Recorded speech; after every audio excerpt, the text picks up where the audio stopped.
It's not the inspector's responsibility to unscrew panels, unbolt panels, remove sealants around door panels and things like that. The panel itself, any access door, has to just be a latch that you can get into.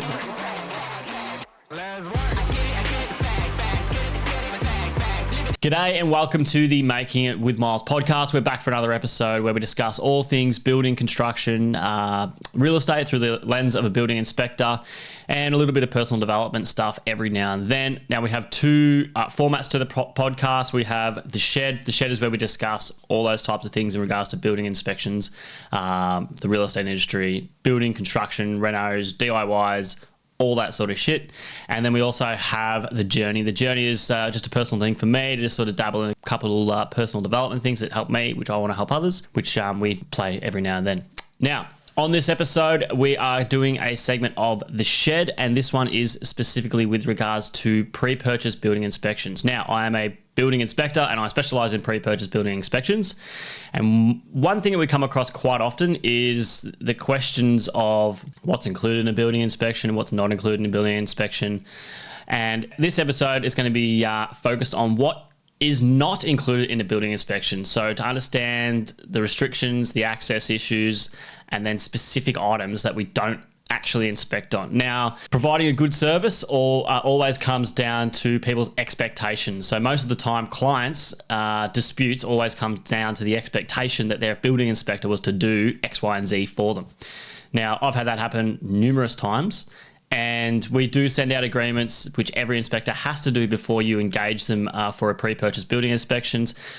But just like most terms and conditions, we can't be bothered reading them, so we don't actually read into them, okay? So a conversation should really be had to ensure that your expectations are going to be met with your building inspector, and you're not going to pay your $600, get a report back, and realize that all the things that you really cared about actually will have never been on the report in the first place. So we're going to quickly get straight into it. Now, there's a few things we're going to talk about in this episode. The first thing is going to be the access. Then we're going to talk about the restrictions that we have in place. And then on the back end of that, we're going to talk about, we're just literally going to pull the whole list of items that are excluded from a pre-purchase building inspection report. So if you weren't aware, all reports are built around the Australian standard 4349.1, which is part one of the 2007 inspections of buildings. Okay, so this is the pre-purchase building inspection framework, which we all have to abide by Australia-wide. So there's literally a clear list of things that are excluded. All right, so we'll the first thing we're going to talk about is access. So the access dimensions to get into ceiling spaces under the house and on top of the roof. Inside the roof space, it's a 400 by 500 millimeter access panel is what's required to get into that space. Anything bigger than that is obviously fine. Anything smaller can be deemed as inaccessible. We've got the crawl space in the roof cavity itself, which is going to be 600 by 600. So that's going to be determined, I believe, on what you're crawling on. If it's just timber panels on top of the ceiling joist, well, that should be no issue at all, really. But if it's something like you've got ceiling joists, you've got a 900 millimeter span, there's no way even I could physically scale 900 millimeters, so almost a meter, through a tiny little crawl space like that. It's just impractical. That's when you're falling through ceilings and causing more damage than you need to. Now, the next one is the roof exterior. So that needs to be accessible with a 3.6 meter ladder. Anything greater than that, it's not accessible. Move on. Subfloor space, similar to the access panel, 400 by 500 mil access space. And the crawl space is to be determined by the inspector. So they can open it up. If they see mold at the entry or has like a toxic smell or there's issues like that, they don't have to enter that space. It's an unsafe environment, okay? Another important part here is with regards to the access panels themselves. So it's not the inspector's responsibility to unscrew panels, unbolt panels, remove sealants around door panels and things like that. The panel itself, any access door, has to just be a latch that you can get into. They're not cutting locks. They're doing none of that shit. They just open the door, they go in. If it's locked, they can't get in. If it's screwed shut, they can't get in. All right. So if you're going to go into this situation, just make sure you have a chat with the real estate agent to ensure that that access will be made available for the building inspector. There's been certain times when the client has understood that the access issues, and they've had the vendor unscrew the access panel so it's loose and ready for me to come in and do what I need to do. Okay. Now, the other component are restrictions. So this sort of leads on to just the general restrictions that you're going to have in a house that somebody lives in. So the legal right of entry, so just not being allowed on the property, is a valid reason for not being able to do the report. Locked doors is another one. If you don't have the key to unlock the doors, you can't access the space. Security systems, you've got pets and furniture. Furniture is a big one, all right? It's not up to the inspector to move bookcases and move tables and chairs, even door furnishings and stored goods just sitting against walls. It's not their responsibility to do so.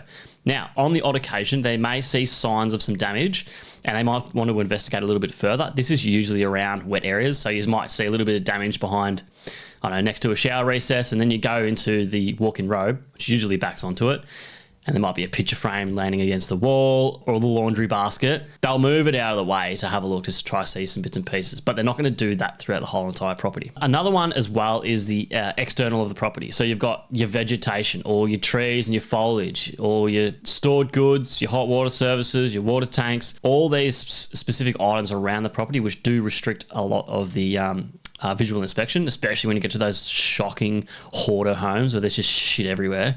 And on top of that is weather conditions. So if it's piss and rain, the inspector will most likely not be walking and crawling across the roof because they prefer their legs not broken. So what they'll do, they just get the ladder out and inspect wherever they can. They can't get up to the ridge and just check that the mortar's all good or there's any cracks or damage around the roof tiles or roof sheets, whatever the issue is. So that's something to be mindful of as well. So we've spoken about the access and the restrictions. So the inspector can rock up to site. You can get access around the house, under the house, in the roof cavity, on top of the roof cavity, but there are those things that will restrict them for getting a reasonable access in that space. One thing I'd probably like to add to that is with regards to the roof cavity, and that is specifically with like roof ducting, heating units, and insulation. Okay, so it's not our responsibility to move all these things out of the way and reinvent the wheel to look through those spaces. We just look as best as practical to make a best judgment on the property itself. All right. This is also similar with regards to the subfloor as well. Ducting, subfloor insulation, if any, and low access issues. Just like it's just too tight. You can't physically get any further. So those are very important parts that come up very often in most inspections, and it's just something to also be mindful of as well. So what we're going to do now is literally go step by step through the entire list of what the inspector does not need to inspect or report on for the following, okay? So this is straight out of the Australian Standard, which our reports are all based around, and this is the appendix at the back end. So first one's first. The inspector need not inspect or report on the following. Footings below ground. Well, of course, it's not our job to go to site, dig up the side of the footing to see if it's deep enough, okay? We can't physically see it. Unfortunately, we can't actually inspect on it. We can still inspect on suspected issues with footings. This is things related to like movement issues, cracks, all that sort of stuff, which is very critical and very important to understand, but we can't specifically report on the footing. Concealed damp proof course. So the damp proof course is a barrier in the brickwork which stops any moisture getting up from the ground itself and working its way up through into the property itself, which is called rising damp. We can't determine if the damp course is adequate, if it's broken, if it's there or not. In some situations we can, in some situations we can't. An important one, electrical installations, operation of smoke detectors, light switches and fittings, TV, sound and communications and security systems. So it is not the building inspector's responsibility to inspect on all electrical installations such as that. They will still make note if there is something that they see that is completely dodgy and it is absolutely knackered and it's going to cause issues, it will be and should be reported upon. But it will not form up a full report. You will not know every single light switch in the entire property is working as it should. You will not know if every light bulb is working as it should. You will not know if every smoke detector is adequately placed and positioned and works and serviced. It will not form part of the report. Concealed plumbing. Concealed plumbing. Things you can't see. Now, if we do come across water damaged areas and we can maybe lean it towards suspected plumbing leaks, that can make sense, but it's never going to be, it is definitely X. It's going to be open up the wall cavity, have a look inside because we can't see shit, but we have our moisture meters and we know there's moisture present. We think this is the issue. Adequacy of roof drainage as installed.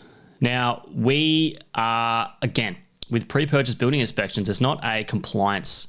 We look at the overall structure and determine if there's any leaks or any issues. Should you engage somebody else to repair something? So to check out the roof drainage itself and to ensure it's installed adequately is not going to form part of it. Gas fittings and fixtures. Again, it's a specialised trade. A plumber needs to come out to check on gas fixtures and fittings. But if there's a leaky tap, if you can smell gas from the front of the house and it's dodgy as, it's going to be put in the report to get a plumber to come out to check it all out. Air conditioning, we're not going to check air conditioning. Automatic garage door mechanisms, this is super common. Again, we always tell our clients, if you go through the house for a second time, make sure you speak to the agent, get access, just turn some stuff on, play around with it. You need to make sure it all works, or put it in your contract to ensure that it is operational upon the time of handover. Swimming pools and associated filtration and similar equipment. This also goes for swimming pool fences as well. This is maybe more specific with regards to Victoria, but a pre-purchase building report does not give you a pool barrier certification certificate to say it all complies and she's hunky-dory. And we don't care about the pool equipment, anything like that. If we do see something that is maybe of concern, maybe there's an obvious safety hazard and the pool fence is clearly non-compliant and someone can fall in, that will be put as a major defect. But we will not be going into the nitty-gritty, the hinges are too close to each other, or there's like a little foothold here. It will not go into that detail, unfortunately. The operation of fireplaces and solid fuel heaters, including chimneys and flues. Alarm systems, we don't care about. Intercom systems, we're not playing around with. Again, you can get the theme here. It's more about the services in the property, okay? Soft floor coverings. Now, that's your carpets. We're not going to be, there's no mention of carpets or anything like that. Electrical appliances, including dishwashers, incinerators, ovens, ducted vacuum systems, everything related to those types of appliances. Paint coatings, except external protective coatings. Now, internal paint defects will not come up on a pre-purchase building inspection report because it is not really required. It may be a conversation of the condition of the home. You know, the condition has not been looked after and it could use a paint job, but it's not going to be a defect or anything like that. External paint coverings is a little bit different because that is needed for the life of the home. So you will most likely have weatherboards that need paint, or barge boards or fascia boards around the property that need a paint job.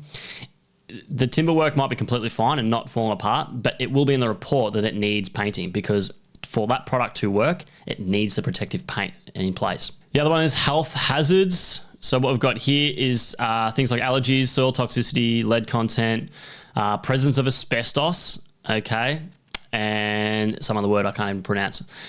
Presence of asbestos. Now, this is a very important one as well. So it's not part of our report to report on asbestos, even if it's there or suspected to be there. Now, I do come across numerous inspectors that report on asbestos and put it down as a major safety issue.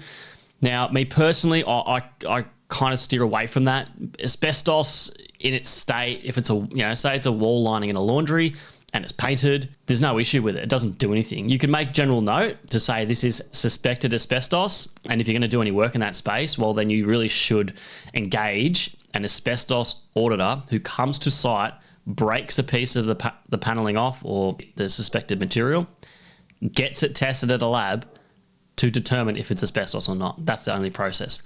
So a pre-purchase building inspection report will not form part of any sort of asbestos audit.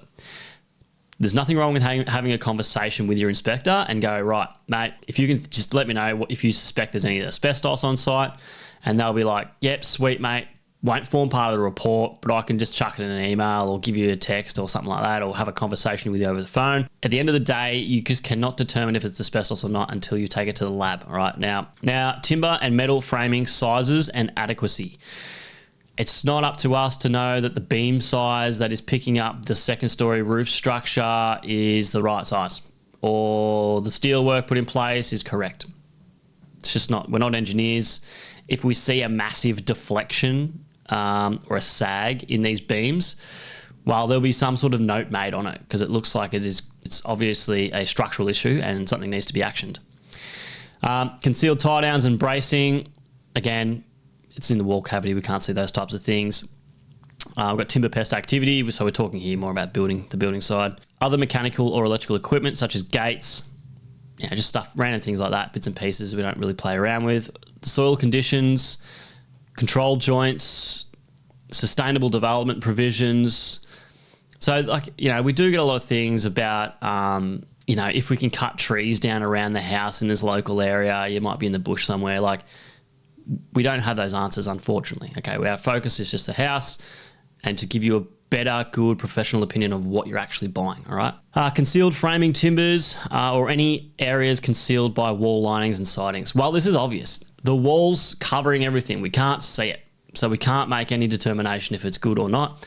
Even if we suspected, for example, there was a structural issue, maybe we're pushing on the wall and we can feel it actually has a bit of movement in it. Structurally, we don't know. There might be a beam above and that's just a fake infill wall and it's just been poorly built. But it'll be in the report as a issue that needs to be raised further and understood more.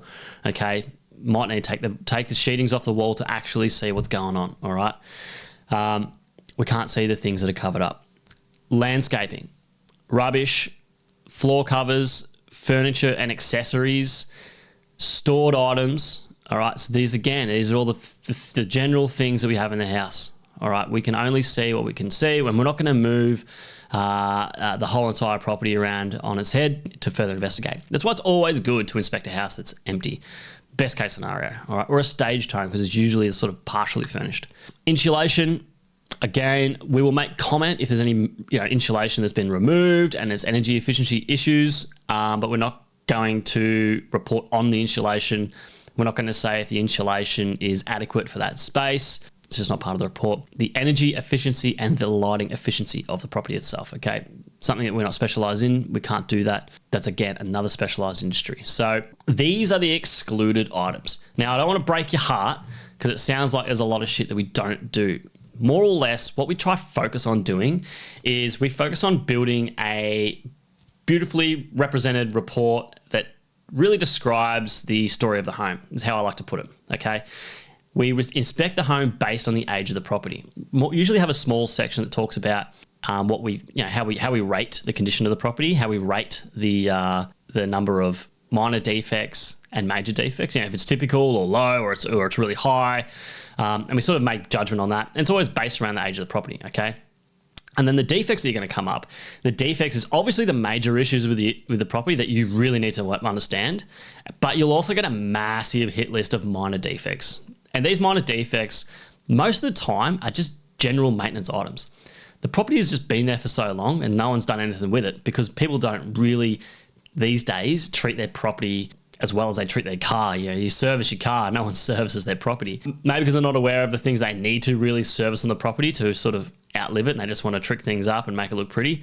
It's just a hit list of defects of the property, okay? And that's why we can't check everything because we're not specialised in all the trades. But you will get a very good description of the property and be able to make a very informed decision on that property. And if there are major issues that a professional comes in and picks up, you can just do the Harold Holt and get out of there, which is completely fair and reasonable. So that's what we don't do in the inspections. That's a bit of brief on what we do. Now, I hope this provided some value to you. If you find any value in these episodes, please like, subscribe, share, send it to anyone who's especially in the property market at the moment, looking to buy and looking to sell. Understanding this component from both perspectives is going to help you dramatically, okay? I've done a previous episode on doing vendor pre-sale inspections.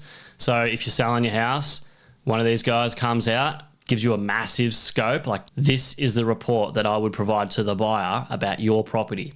It can help you with negotiation. It can help you with just making informed decisions. There's all these types of things. Go find that in the early episodes. Other than that, thanks for listening in. Again, like, subscribe, and I will see you on the next one. Cheers, guys.